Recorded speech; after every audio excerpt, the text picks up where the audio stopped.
The barren wasteland of Kenji tells a story of destruction that lies many thousand years back. It is filled with ruins of long-forgotten empires and entities that still roam this wasteland. Much of the lore in Kenji is merely hinted at.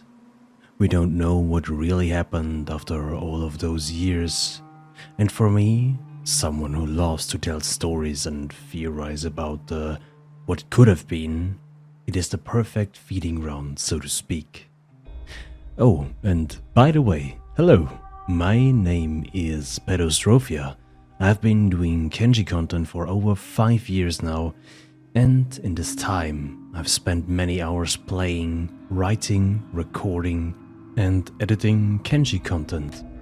There is something magical about this world, something that never really lets me go. And to this day, there are so many more playthroughs that I have in mind, and my excitement for Kenshi 2 is obviously insane. But I know I am not the only one who is waiting for this game. We know that Kenshi 2 plays before Kenji 1. But how many years exactly? Well, we finally have the answer. In an interview that was recently done by Chris Hunt and his sister, Chris revealed that Kenji 2 plays 1000 years before Kenji 1, giving us an exact time that we can work with. So what does this mean for us?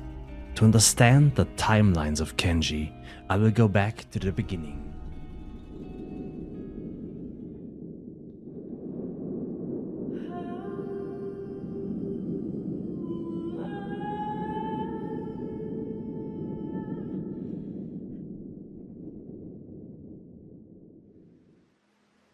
Kenji takes place on a moon.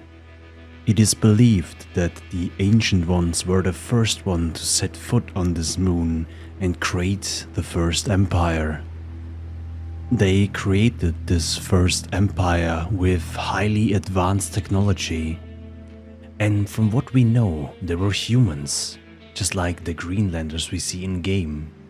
Despite their advanced technology, something that stands out until this day is their finest creation, the skeletons. Robots that are sentient and behave like humans with emotions.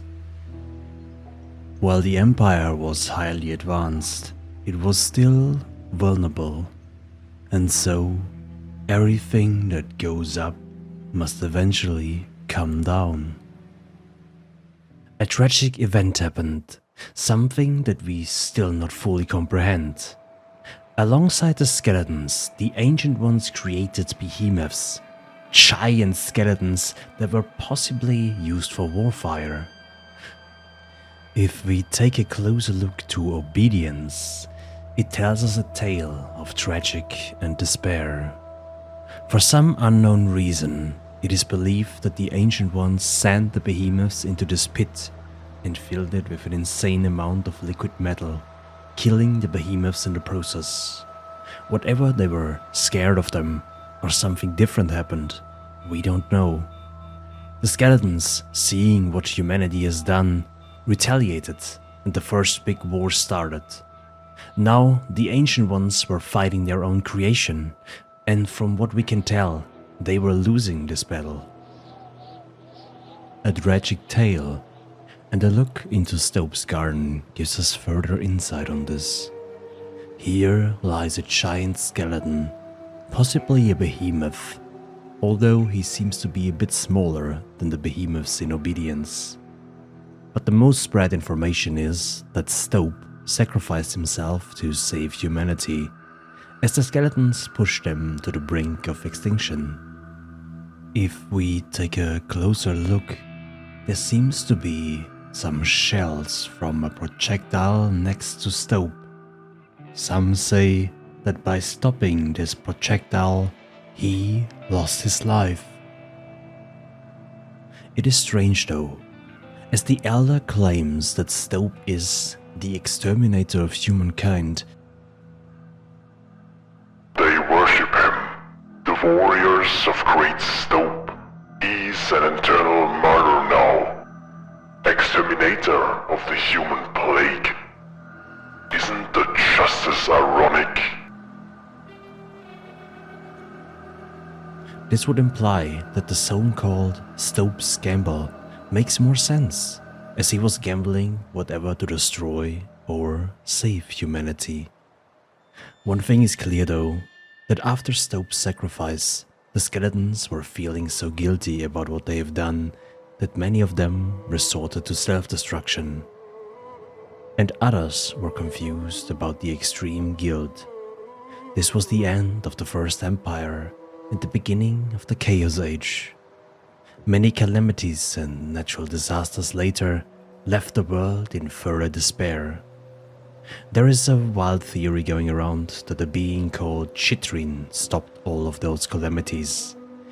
To save humanity, Chitrin sacrificed himself and then was reborn as Okran, god of day, and Narko, god of night.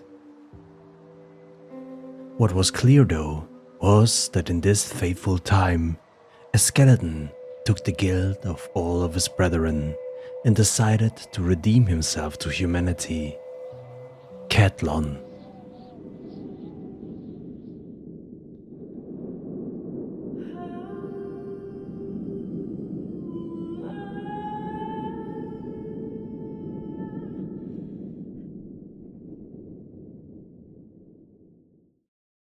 He picked up the remnants of the First Empire and started to build a flourishing land. Through his reign, the humans started to repopulate the world. More and more as the years went by. But just like the First Empire, the second one was doomed. A massive famine was brought upon this world. Humans were starving, and Catlon was not able to keep all of them fed. It was possibly around this time where the humans to the north resorted to cannibalism. With the starvation and unhappiness starting to grow, instead of being understanding, Catlon tried his hardest to keep his empire together, and the Second Empire was drifting into a dictatorship. The unhappiness of humans were met with violence, and the situation started to escalate. This was around the time where the Holy Nation started to form. Catlon was unable to hold everything together, and even his brethren told him to stop with his acts.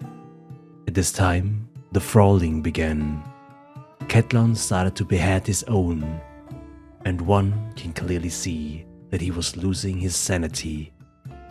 He started to experiment on humans, which possibly led to many creations among Kenji.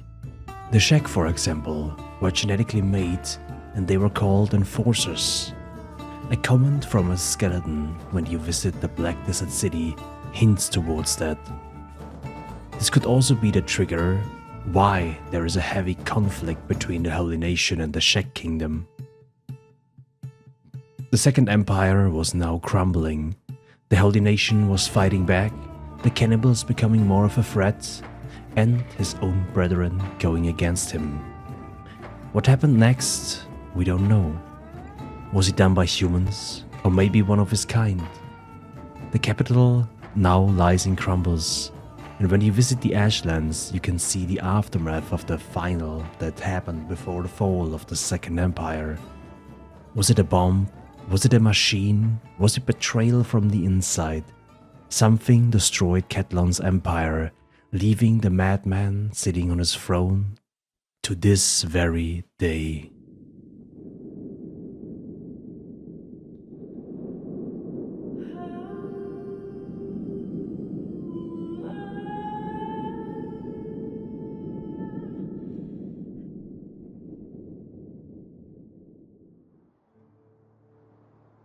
Approximately a few hundred years later, we have Kenji 1. But that is now my theory, you know. I mean, most of it is. From what I can tell, if Kenji 2 plays 1000 years before Kenji 1, this means it must be the timeline right before the fall of the Second Empire, the so-called intermediate period. For example, It was around this time when the Hivers first showed up, as their origin is also a mystery. At the same time, the mighty Crawl united the tribes of the Shek into a kingdom. And of course, the birth of the current empire, the United Cities. Why I think it is right before the fall? Because it fits the theme of Kenji.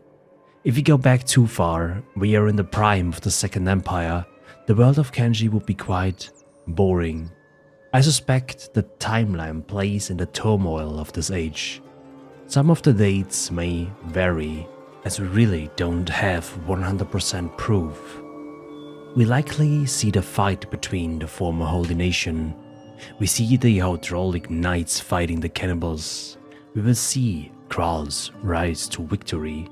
We see Ketlon slowly becoming insane, and many more other things. Maybe the creation of big things, the Bugmaster or the Hivers. There's also a possibility that this plays right after the fall of the Second Empire, but to me, personally, this doesn't make much sense. Chris has already confirmed that we are playing at the exact same location that we did in Kenji 1, but back then the water was higher. Strangely enough, Chris mentioned that the world is 50% larger than the current Kenji, so I'm interested to see how this is coming together. But yes, this is my humble theory about the timeline of Kenji 2. The only thing I can say with 100% is that it is exactly 1000 years back. What really transpired back then is something that only Lo-Fi Games knows. Anyway folks, I hope you did enjoy this small trip towards the future, or rather, the past of Kenji. I for one am really hyped to get my hands on Kenji 2. Also guys, if you liked the video and if you want to see more Kenji content in the future, consider dropping me a sub, and a like on the video also helps out. Also, let me know your theories in the comments. What do you think, in which timeline we're going to play? Anyways guys, have a good one, and I see you around. Goodbye.